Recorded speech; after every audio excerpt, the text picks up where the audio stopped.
Right now, Severe Weather Team 9 is on the ground as brush fires cause issues for people across Central Florida. It is a dry, gusty Tuesday afternoon. Look at these winds nearing 30 miles an hour. I'm updating when our conditions will gradually start to improve regarding this high fire threat.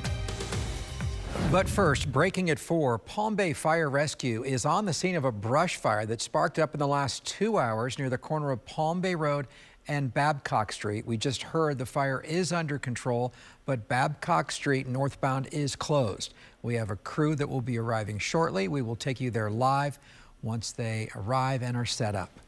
Also happening now, it is day 2 of fighting the brush fire causing all of this smoke in Lake County. Yeah, it is a mess there. Yeah, good afternoon. I'm Greg Warman. And I'm Darlene Jones. We are still, of course, under that red flag warning. Firefighters have issued a burn ban, and they're now watching a 120-acre brush fire that forced those voluntary evacuations yesterday. The fire is burning off Weigel Road in Umatilla. That's where we find Channel 9's Valerie Boyd live on the ground. And Valerie, people who live in the area are nervous. That's right, Darlene. You know, at times you could actually smell the smoke getting stronger. We've been watching the smoke plumes out in the distance past those trees going up and down all day long. The fire is 120 acres and 85% contained. But with windy conditions and drought, firefighters issued a burn ban, causing Umatilla residents to be on edge, wondering if they're going to have to pack up again and leave their homes.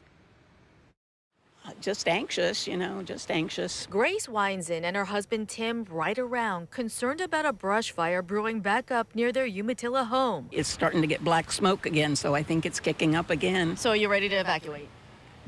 As ready as we can be under circumstances. Lake County firefighters say people from 5 homes voluntarily evacuated along Weigel Road yesterday, including Grace and Tim. Put some things in our camper and took it down to the end of the road to another friend's house just in caution in case something happened and we had to leave fast. Tim says he's ready to move the camper again if he has to. Oh, well, I'm a little more anxious than she is, for sure. Send me brush 17 for now. I got eyes on the flare. Rescuers tell us the fire originally started a few days ago after another resident was clearing land. It was that overnight wind and the low humidity that'll allow those, what we call snags, which is kind of some burning pockets. I can see the water dropping, so my eyes aren't all that good.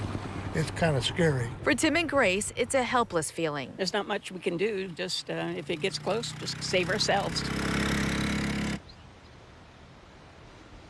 And coming up at 5, we're going to tell you how Grace and Tim are worried about their pine tree farm. Meanwhile, firefighters say you want to call 911 if you see smoke in the area. Reporting live in Umatilla, Valerie Boyd for Channel 9 Eyewitness News. Our live Severe Weather Team 9 coverage continues in Sanford. Channel 9's Nick Papantonis is live at the auto train station there where the train just left the station. Nick.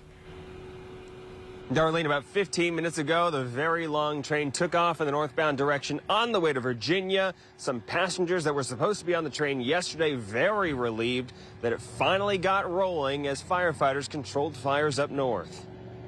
Passengers lining up hours in advance of the Amtrak auto train's scheduled departure, the first one in days. So your reaction that it's looking like it's going to go?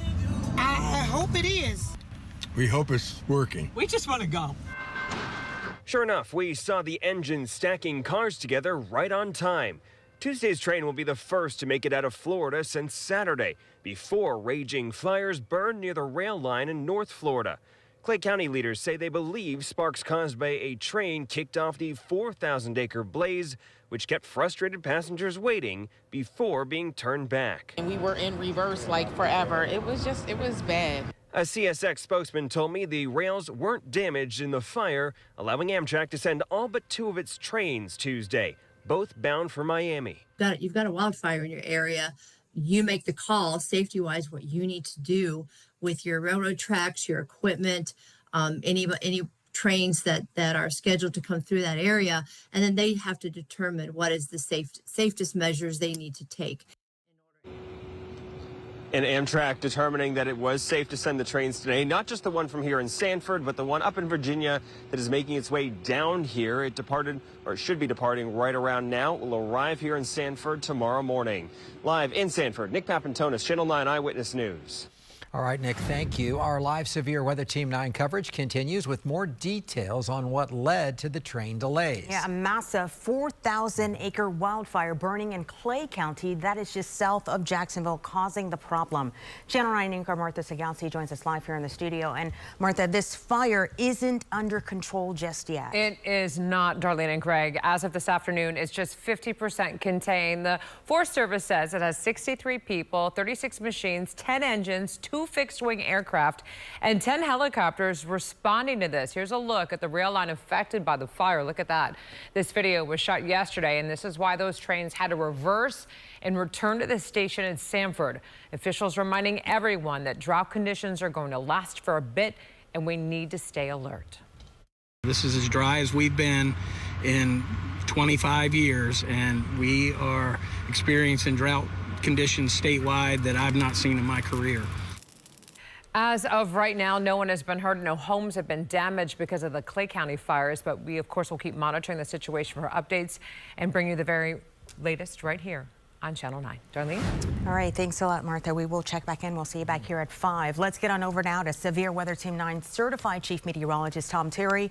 Tom, conditions could get worse as we sit in this drought. Yeah, this is our dry season still. Generally, Darlene, through about the next 30 days, may extend later into June before we can crank up the rain machine. Today, conditions are worse than they were in the last few days because humidities have dropped down to 30%, 28%, 24%. That plus the breeze, that is fueling these fires and could be reason why we had the new fire pop up in Palm Bay just a few hours ago. But the red flag warning for the high fire threat continues. And once again, we can see the smoke from these fires from up in space, 22,300 miles up. Big fire in southern Georgia, a couple of them, including the local fires here. This is the one that's been having a havoc up in Clay and Putnam County. Even this one in the Umatilla area, still visible today. We need rain. I'm tracking a slight chance in our forecast. More on that coming up, Darlene. Tom, we will stay on top of these brush fires throughout the newscast, and we will take you back live to Lake County for an update in the next half hour, as we also have details on how you can protect your lungs from all of this smoke. Greg? And the interim Osceola County Sheriff hired his